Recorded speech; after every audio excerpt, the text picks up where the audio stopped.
B, I was listening to 27 on the drive here again for the like 1 millionth time since it came out.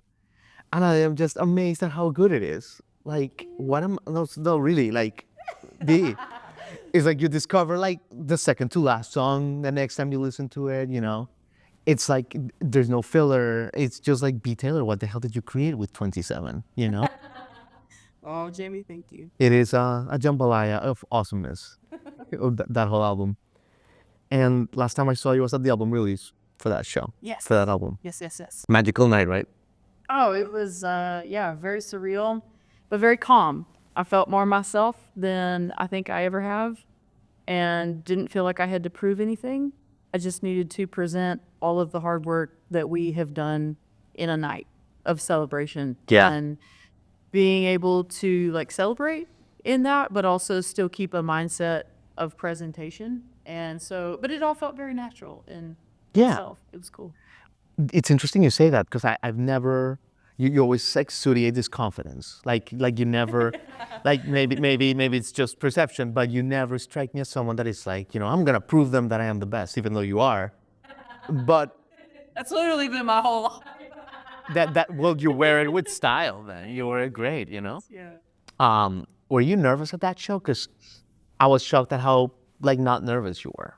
Well, that's that's the thing is usually yes, like usually there are like these boxer butterflies that come up, but literally that show, and also too, you know, because I think about so many aspects of a show, like, you know, outfits and stage presence and like entrance and exit, and just making sure that like it is an actual show for people. And there, like, I didn't think about any of that. And that was my goal, was to not. Like, I didn't want to think about what this was going to be perceived as or looked at, or how, like, the band was on stage, or how, like, the production end of it. I made myself, you're not going to think about any of that. So Yeah. you're just going to get up there and play and be in the moment of every lyric, you know? And I think that's what really brought me to a place of going like, wow, I just feel like let's just do this. And I even brought my couch from my living room. So that was also a nice little thing. That was incredible. Yeah. You felt at home. Honestly. Does it make it easier though that the band is so amazing, the band you're playing with right now, and everyone is so tight, and Jason and everyone is just, you know, the fact that I feel like, I don't know if you could have pulled off this show like 4 or 5 years ago when we met or whenever. Oh, that's not true. You know what I mean? Yes. Yes. Because I feel like you're more free to like be yourself and do other stuff, and they can got your back. Yes. It goes back to like what you were talking about, like proving myself. And I've spent so much of my career, which is like crazy. I've been doing this 17 years. I counted it up the other day. Yeah. You know? And so much of it has been to like, you know, I'm going to prove to you that I can actually play piano. I'm going to prove to you that I can actually hit these notes. I'm going to prove to you that I can actually write songs that are, you know, have an in-depth meaning to them. And I think not only am I at a place in my life where that is kind of shifting of like, I just have to be me. I don't have to prove anything. I mean, I'm competitive, don't be wrong. And I think a mixture of that competitive nature with the musical direction, I think kind of comes together in that way. But, you know, the band has grown in so many ways, and their playing even now is in such a place. Yeah. You know, and then I've added, you know, another keys player, Kaylee, and she's been such a, just a beautiful caretaker of my melodies, so that like if I don't feel like playing, I don't have to. Yeah, you know, or that's my philosophy of that anyway. I love that. It's interesting you say that you're competitive. Yeah. Is that, and I've never asked this before actually, this is interesting. Is that part of, because if you're an athlete and you're competitive, like it, you know, you win a game, you lose a game, you score a point or you don't, in art, creating art, that is not quantifiable. Yes. Very well said. Is that like hard, because like, you know, you can create the best video, you can create the best things, but at some point it's almost like the universe has. Yes. Is that like, Yeah. how does that, what is that like? Well, I think the competitiveness like kind of transfers like to an internal place of me of like, you know, like just for an example, when I started learning to play piano, and Dr. John was like a huge inspiration. Now, see, I knew that like I could never play like Dr. John because I am physically not him, you know, and my spirit is not him. Like I knew that I would have to find my own voice, but I wanted to make just as big of an impact as when he played, as how I perceived of how he played. And so I think, you know, and I never met the man, you know, and he's, you know, gone on from this plane. But even in a sense, like when I was learning that, the competition would be between him and I, Yeah. you know, in a interesting way. Or even like when I'm learning a new skill, I try to compete not only with myself and like, okay, this is the last thing you learned. Can you beat that? Interesting. You know? So compete with yourself. Yeah, I think it is. It's a very interesting, it was just wild to be at a level and a standard, but at the same time, you know, like you say, if you miss a note during a show, it's like, who cares? You know, just move on. Yeah. Like just have your moment and, or don't, you know, and make up for it. Actually giving a gift to them rather than being more self-involved and focusing on your mistakes. Yeah. That's fascinating. And it's so interesting, a lot to unpack there, but I think it's great, you know, just being with you, like freestyling on like how much you've grown. It's amazing since we met. I keep thinking of people like Patti Smith and like Christine Hyde.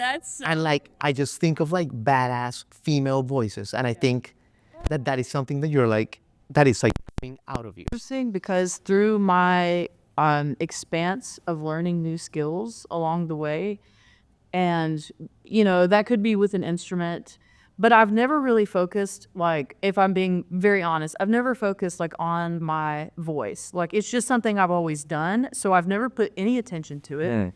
And I've never, you know, and even being on stage, like I've always had some sort of instrument in front of me to almost, you know, be an in-between between me and the audience. And so now that I'm actually in a place of like, wow, you know, I would actually like to explore more of like, what can my voice actually do?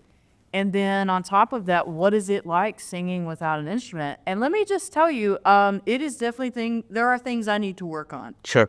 Because, and I've never, like, it is its own instrument. Absolutely. Just working the stage, that whole, absolutely.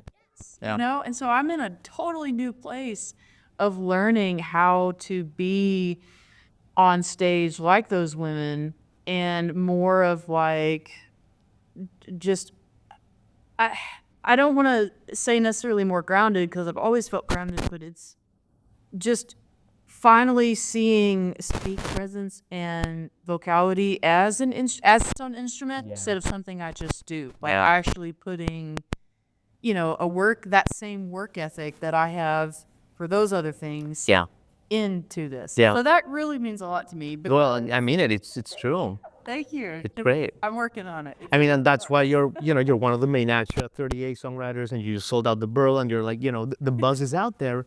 And I think that's it. Like your show is like, it's electric now, and there's like an undeniable. It's always been like electric, but I think there's an undeniable like control, like you're controlling it. Really cool now. Thank you. It's not just like all over. It's like you're like, I'm gonna do a little bit here, and wait, and I'm gonna take it a little, and boom. Yeah, it's all true. Let me ask you about. I mean, you mentioned how many years you've been in this industry. Yeah. And I was thinking, man, like this industry, I mean, kicks my ass. It kicks everybody's ass. But like, you're still smiling every time I see you. How do you, you know, kind of like, how have you kept the joy and the hunger? You know, because I think it's paying off now for you. But like, how have you kept it up when it was like the darkest? I think when it comes to the joy, I think it's about like really what your focus is. And for me, and I'm not, the business side of things, I really do believe is important. But my kind of goal outside of the business sense of it has always been, you know, if I could just get to a point where, and what if I could write a song that lasted 300 years past my time? But I also think, actually like living life and realizing that sometimes just going and laying in the grass for a moment, or just going and sitting by the creek, or just finding some sort of serenity in life can really wash all of that away and kind of bring an internal peace, I think. And, when it comes to the business of this, I think business is just, friends that we make along the way. Some are meant to last a long time, some are not. And everyone has their own agenda and everyone has their own sort of plan for their life. And where you fit into that, really depends on them. Sometimes it has nothing to do with you. Right. I will feel like it. Yeah. You will take it very personally, and it will feel like that. But I think in a lot of ways you just had to be like a duck and let it roll off, And that's easier said than done most of the time. Yeah. But I don't know. I guess I would much rather go out of this world and know that like maybe one of my songs helped someone, rather and even if it's just like, what if it's like a 16-year-old that doesn't know what they're doing with their life, but then they hear this song and they're like, oh my gosh, this makes me feel better for just a minute. That to me has so much more depth than, anything that is kind of the moment of now. Now, don't get me wrong, I want all these things, and I'm very inspired. I want beautiful and big things, but at the same time, I don't think it's the main focus for me. I don't think it's the driving force. It's more of like the icing on the cake rather than the cake. Sometimes it's just nice to write songs that you just know, I don't ever want this to be for anybody except this moment. Yeah. I don't ever want to release this. I don't want to record this. I Interesting. don't want this to be a part of business or anything. I just want to write this song, Wow. So Great. I think just keeping the reason you started alive. Man, you said so many interesting things. I could talk to you forever. I know you're gonna play a song for us, but you know what really kind of like helped me a couple of years ago, B? Because I used to like feel stuff like personal. I used to take, and I realized that the source of pain Yes. is expectations. Ooh, yes. Like with your friends, with your family, with the career, with the music, with whatever. And like when you're able to shift, like to trade your expectations for appreciation, Yes. like kind of everything shifts. Ooh. And I really was able to kind of like, it, because a lot of times you take things personal from people. course. And it's like, no, you know what? Like, I am just grateful that this person's my friend, like whatever it is, that this person has been in my life up to this point, like whatever. Yes. That really helped me. Yeah. It's so well said. Gratitude, it's amazing what it can do. And again, it's not always easy Yeah. to just like be in that moment and in that mindset, but you're so right. Like gratitude, if you can replace that, if you can wedge that in between feelings like that, it does change your perception. Let me leave you with this, B, before you play a song for us, which we're so happy about. You mentioned that, if you can connect with an audience member or something like that reinforces your purpose. Yeah. There's very few artists that I've seen that create like the synergy that you create with your audience. I think we've talked about this, but like I've seen how like little girls like just like get like it's like something came over their spirit. It's like you put like a Ouija over of joy. What does that feel like from the stage, B? Like when you're performing, when you're doing your great things, and you see a 13-year-old or a 16-year-old or someone that is just like they are literally out of their body. They are out of their body. Isn't it almost like intense for you? It's so surreal, and it makes me emotional every time, because and I especially feel like younger people have all experienced being there's just a very saturated world of so many avenues and so many things they could listen to going through. Yeah. But like, this isn't because of me. Yeah. This is because of the energy and the spirit and Yeah. the synergy, you know, that is happening. But You can almost like see it. now. Yeah. It's so powerful. Yeah, it's just it is. It's this magical thing, and they are such a they are more of a blessing to me, I think, in how just watching them, and I get excited. You know, that gets me excited on stage because I'm looking and it makes me emotional. It makes me grateful. It's very Amazing. very surreal. Amazing, B. Well, we don't want to use all your voice, but yeah, I mean, there's 7 billion people on this earth, and there's only one B. Taylor. I think it's true. It's true. Like, seriously, every time we get to hug you and connect, it re-energizes us in many ways. So, thank you, B. If you want to take us over with a song, would be an honor. Yeah. Retipper, and this is Don't Forget.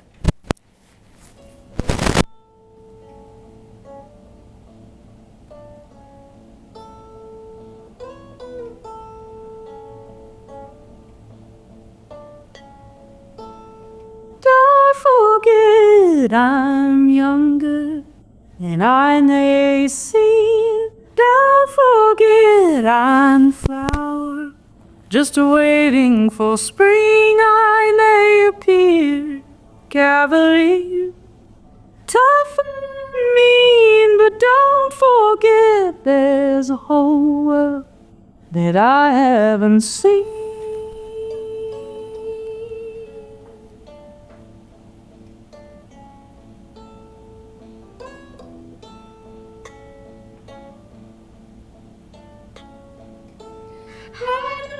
It took a big game, and I make it seem clear. I know exactly where I am and where to go from here.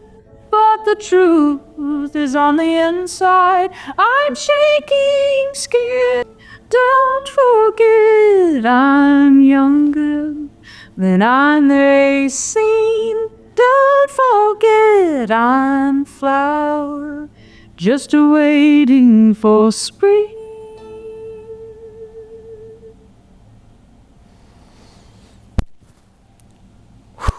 Thank you for tuning in.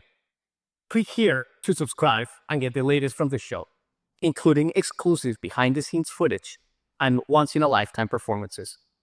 And as always, thank you for making J-Rock Concerts Media part of your day.